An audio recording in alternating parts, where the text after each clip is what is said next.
Hello, peoples. Plasmus Prime again. I'm here to talk about something which a lot of people have noticed over the years. It's the rather, how do I put this?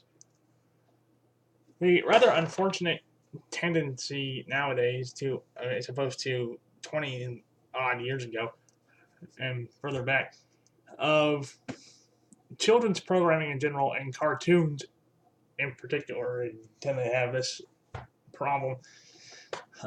Even the relatively high quality stuff, like um, the more current, like the more recent seasons of SpongeBob SquarePants. Let's see here. I'm trying to think. What's another good example? So the Thundermans is another example of a overall it's good quality writing, but still the writing is nowhere near as smart as say the Adventures of Pete and Pete from the '90s, um, and and especially like good quality cartoons. And I will say this: I do have physical stuff here to show you. I mean, I have like the complete run of Real Monsters, Rocco's Modern Life, Cat Dog, and the Angry Beavers. Um, and the reason I have those ones in particular is because of the fact that unlike certain other shows, you these are for whatever reason these are still not available for streaming, at least not in the current situation, at least not currently. Um, Most of them, if memory serves, only one of these four shows just that I have the full run for that have never been that were not on Netflix back in around I want to say 2013 is when they were pulled. I forget. But yeah, but to my knowledge, these are the only four big name Nicktoons that are not currently that from the '90s and early 2000s that that are not still airing that Hulu does not have the streaming rights to. For those who are wondering, the Fairly Odd Parents you can't I can't find anywhere. I don't know if their streaming rights are just not are being held essentially for ransom or what the deal was with that one.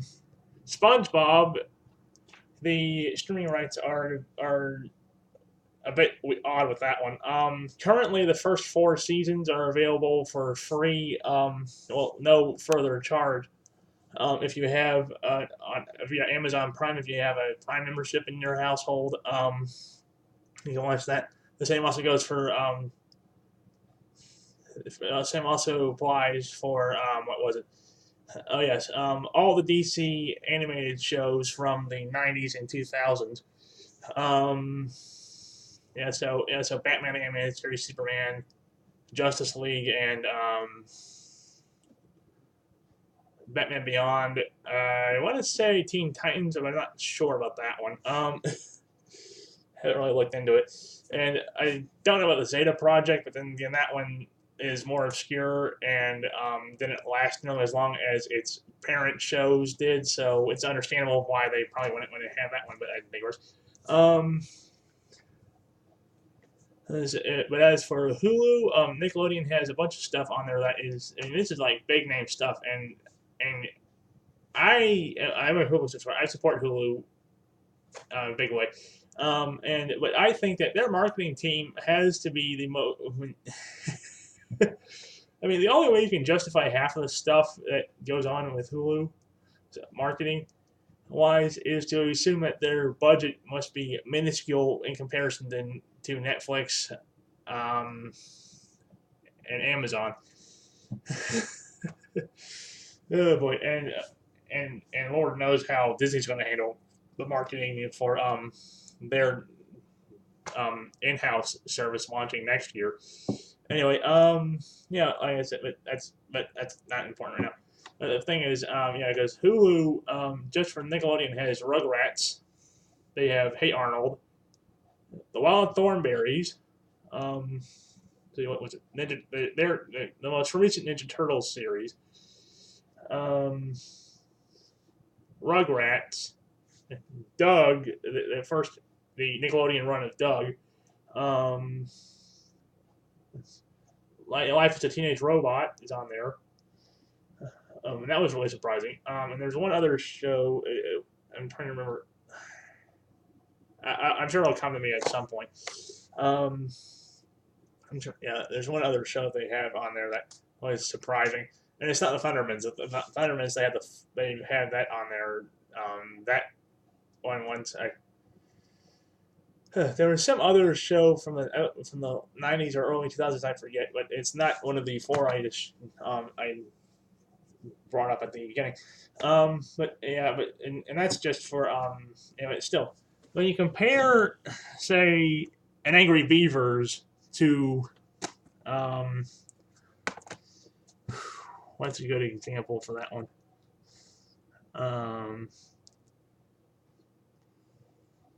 As the Angry Beavers really is, and there's also the fact that the original cartoons lineup.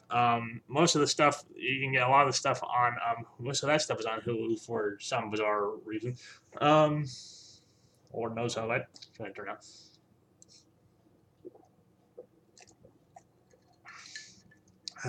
Yeah, sorry for that. Yeah, I mean,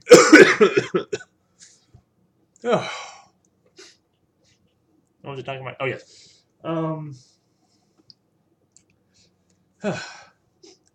Damn allergies. Let's see. Yeah, there's like I said. Let's see. Where was it? Oh yes.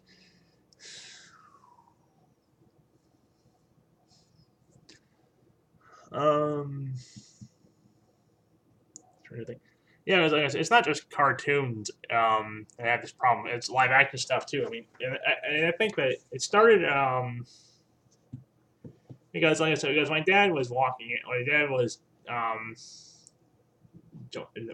was watching. I was actually watching Angry Beavers one day, and my dad was saying, "Isn't this just? Do you just feel your IQ dropping?" And I said, "No, because this show was aired in the '90s um, before that the trend for children's programming to be dumbed down in comparison, or actually TV in general has been dumbed down."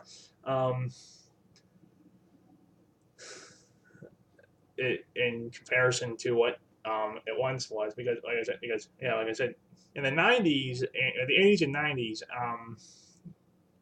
children's programming was trying to elevate the lowest common denominator. It was trying to improve things. It was not trying to cater. It was not catering to it. It was trying to elevate it. And yeah, so but still, I mean, yeah, like I said, it's fun. Yeah, and like I said, in a good way of seeing it. I mean, and the one animated series that has been going on for that has gone on continuously through this that has not that has it did have its downturns, but overall it has maintained its general quality. Has never had a complete collapse. Has been The Simpsons of all things. Um, yeah, that's the one animated series that is. It's it's also the. Okay, I mean, like I said, there's also the fact that looking back at certain stuff, and a good example is Rocco, it's Modern Life.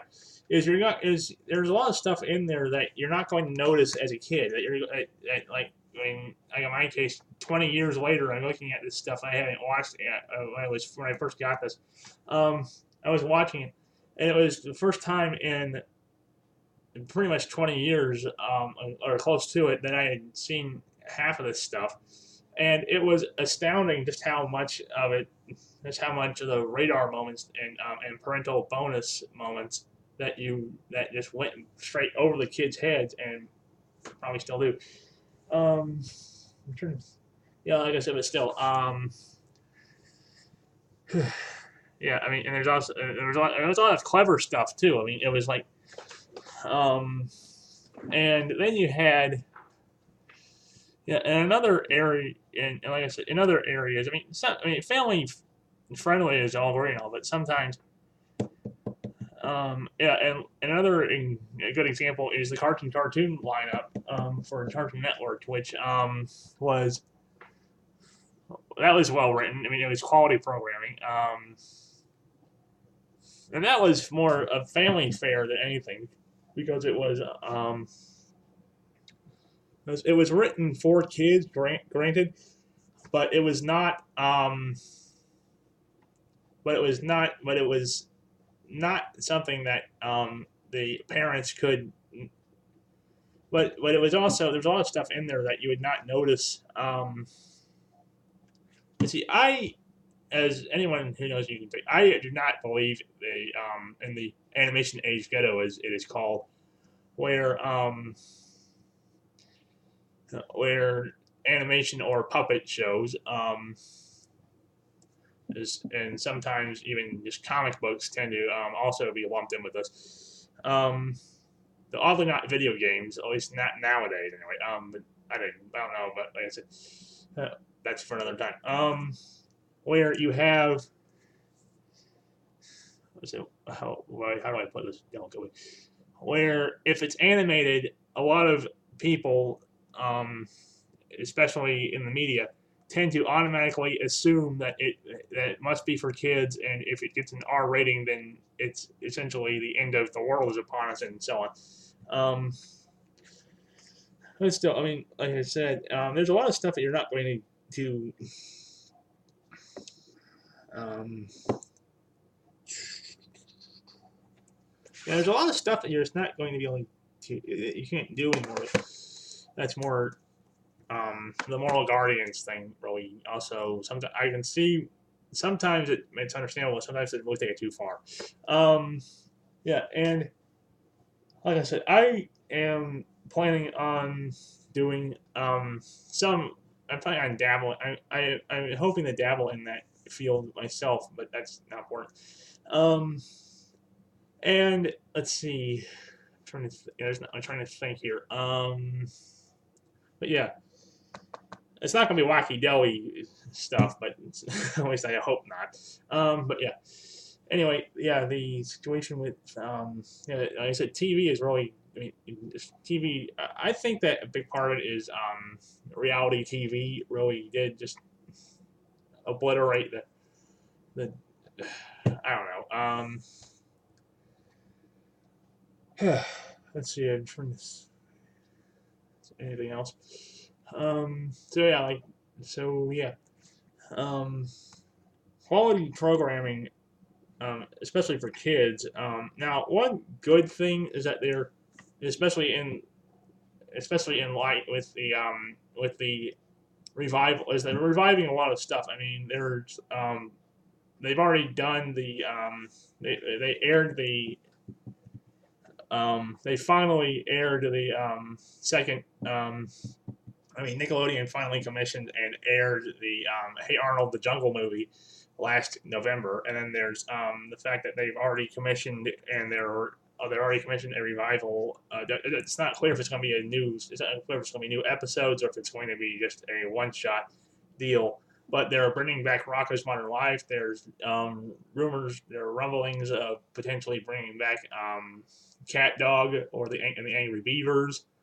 Especially, I mean, Angry Beavers, that would be fun, especially because of the fact that I mean, there's also the fact that, like, I'm sorry, think about it.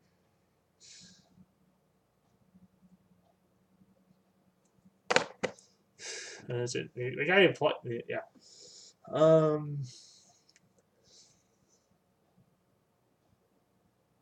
Darn it. Who? So who was it who voiced Norm Beaver?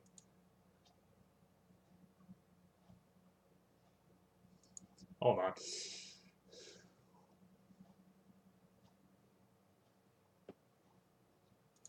I'll look this up here. Bear with me.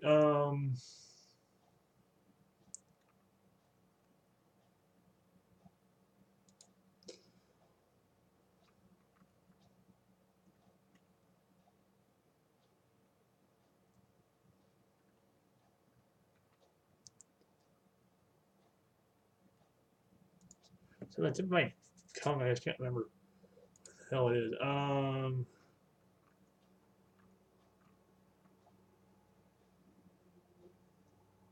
Nick Mackay. That was it. Okay. Yeah, Nick Mackay, who voiced Nord Beaver and Salem Saberhagen. Well, the '90s versions of him, anyway. so, so I really think that I'm not saying that's why the 2013 revival of Sabrina, the Secrets of the Teenage Witch, failed was because they didn't get Nick Mackay to voice Salem again. But I do think that probably turned off a lot of people. I personally watched the show to the end, but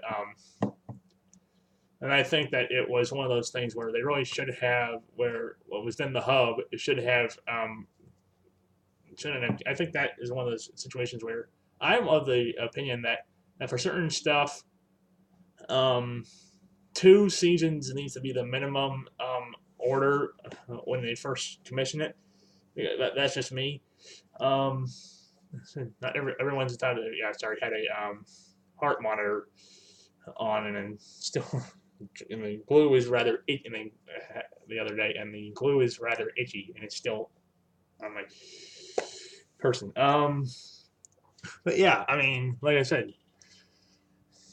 So what do you guys? So what do you think? Has I mean, it's pretty clear. I mean, I said with the announcements of all these things, do you think that children's programming is going to make a resurgence? Are they going to, or is it going to pretty much be the same, more or less, it's been for the last decade or so, and they'll just have certain things will improve? As always, like, share, and subscribe, and leave comments on it with your regarding your opinions. So yeah, so bye.